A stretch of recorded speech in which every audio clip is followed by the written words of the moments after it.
Na današnji ustanovni seji Strateškega sveta za pametno zakonodajo in učinkovito upravo, kot smo ga danes poimenovali, se je formirala ekipa predstavnikov gospodarstva, državne uprave, kateri bomo privabili tudi strokovnjake strani akademske sfere, ki bo pomagala uveljavljati interese gospodarstva, reprezentativne gospodarske zbornice, da bo aktiven partner novi vladi pri uveljavljanju konkurenčne zakonodaje, tako v fazi sprejemanja, kot v fazi njenega spreminjanja in seveda tudi pri izvajanju zakonodaje, pri administrativnih postopkih in če bo potrebno tudi pri postopkih nadzora, pregona in še česa, kar bo v bistvu pomenilo pomemben prispevek k konkurenčnemu poslovnemu okolju Slovenije.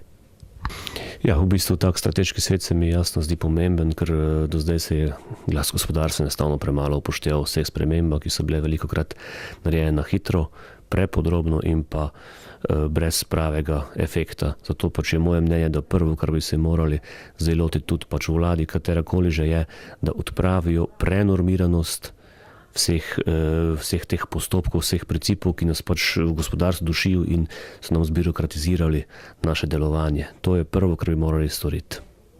Danes smo se dobili in se dogovorili, da bomo poskušali učinkovito sodelovati z vlado oziroma z slovensko državno upravo pri spremembah različnih zakonov in predpisov, da bo le-ta bolj učinkovita in da bo s tem tudi gospodarstvo razbremenjeno. Danes smo na nek način konstituirali Strateški svet za pametno zakonodajo in bolj učinkovito javno upravo. Sprejeli smo veliko predlogov, za katere želimo, da bi seveda v čim krajšem času obrodili sadove, v tem smislu, da bodo pripomogli k večji konkurenčnosti gospodarstva.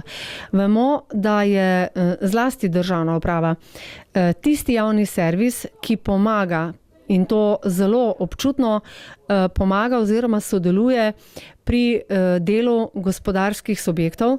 Zato seveda ni nepomembno, kako učinkovita je javna uprava in kakšne zakone sprejemamo. Ugotovili smo, da je potrebno to področje iz samo pametne zakonodaje, kot je bilo do zdaj, razširiti tudi na učinkovito javno upravo, to pa predvsem zaradi tega, ker si bomo prizadevali poleg tega, da bi se vključevali v proces priprave zakonov.